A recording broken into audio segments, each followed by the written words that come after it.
This is my sketchbook, and I just bought a plain sketchbook. It was black, and you can kind of tell that because of the edge right here.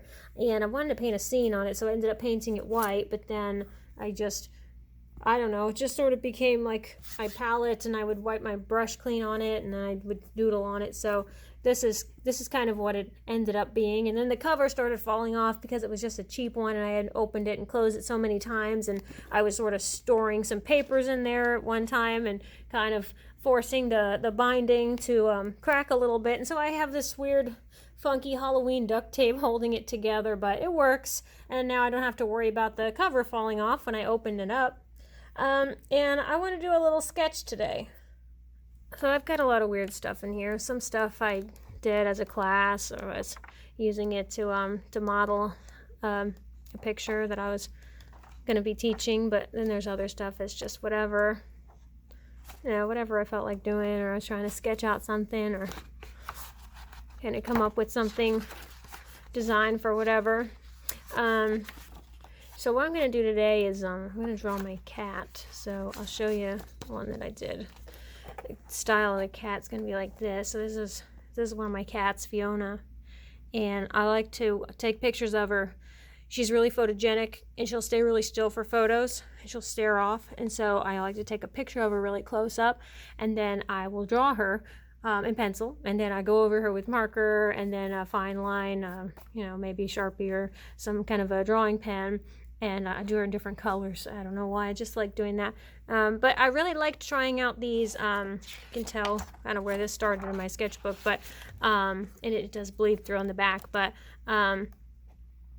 I started using the alcohol markers. I got those as a Christmas present from my sister last 2 Christmases ago. And then kind of tried them out a little bit, but I like them. I like for what they can do. They're a little different, but I like that some of them can be really easy to blend. They can overlap and do neat things with the colors. So here's another one with Fiona. She's blue.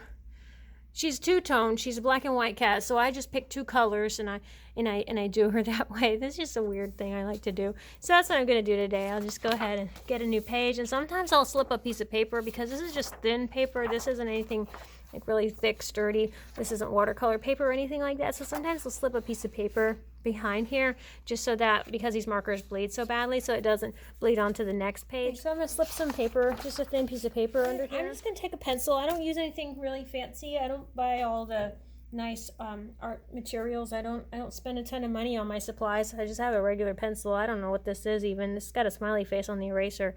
I don't even know where it came from. Probably a kid left it here or something. But I'll just use a regular pencil, and I will I'll sketch out the cat, and then these are my markers. Now, these are kind of pricey markers. I don't know. My sister bought them, so I don't know what they cost, but that's the brand there. They make a ton of these, though. I don't know what's the best brand. I've only ever tried one, so. But you can buy them individually, which is a cool thing about these markers, because you can pick out the exact colors you want, and you don't have to buy all the ones that, maybe the shades you're not going to really get to. My sister got me a couple more this Christmas. She saw me kind of trying to do some different things with these markers, so she got me these, different brand. I haven't done a whole lot with them, but just for some different skin tones and stuff like that.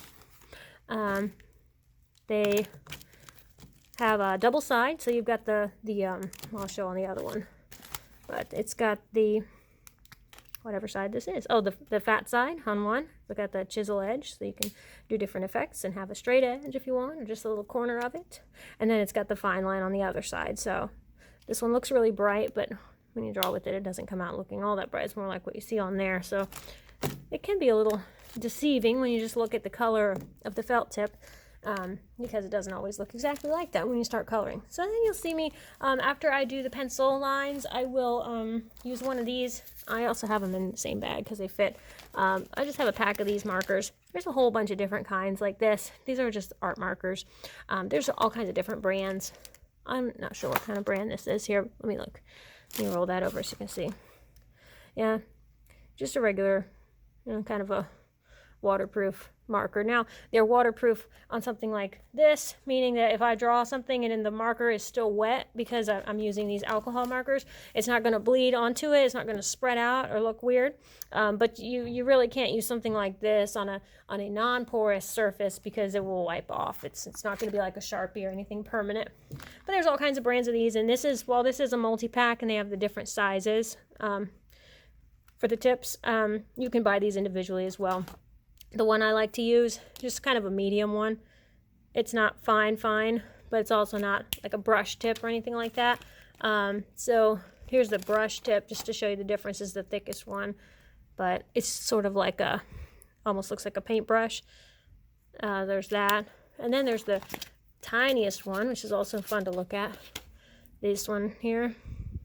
And that one's so small. If you're not careful with this one when you're drawing, you can accidentally crush the tip because it's just a really small, delicate piece there at the end. So if you're using something like this, you want to go really light with it so you don't crush it.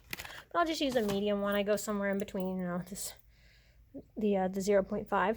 So you'll see me pencil it in, go over it with the black, and then finally in the end I'll choose some weird colors that I'm going to do for Fiona today. I don't know if I'm feeling kind of green today. I might use something with green and yellow or something like that because I haven't done that yet. But I do like to keep her eyes yellow because her eyes are truly yellow. I also have a photo that I use when I draw her, so I look at a photo for reference. I actually have both of them, but I'll be using a picture of Fiona here. And I like this pose here. I got her profile, and it's just, I get all the different looks of Fiona and all the pictures that I draw. So they're all copied from photographs. So let's get started.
So here's the thing, sometimes you don't know what to draw, sometimes you don't feel like you have any creativity, and sometimes you just don't feel like thinking of something to draw, and you don't have the ability to come up with something, and it happens. You want to be creative, you have a few minutes to sit down and do something you enjoy, and you open up your sketchbook, and what was meant to be every page filled up with something awesome that you created ends up being like mine. You got like half of it.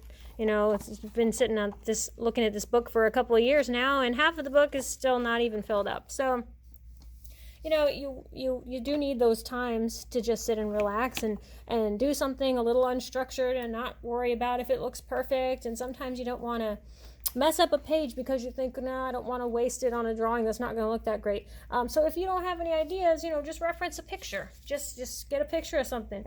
Get a picture of your cat. That's why I started drawing my cat, because I'd sit there late at night and say, I really want to draw something. I haven't opened a sketchbook in forever.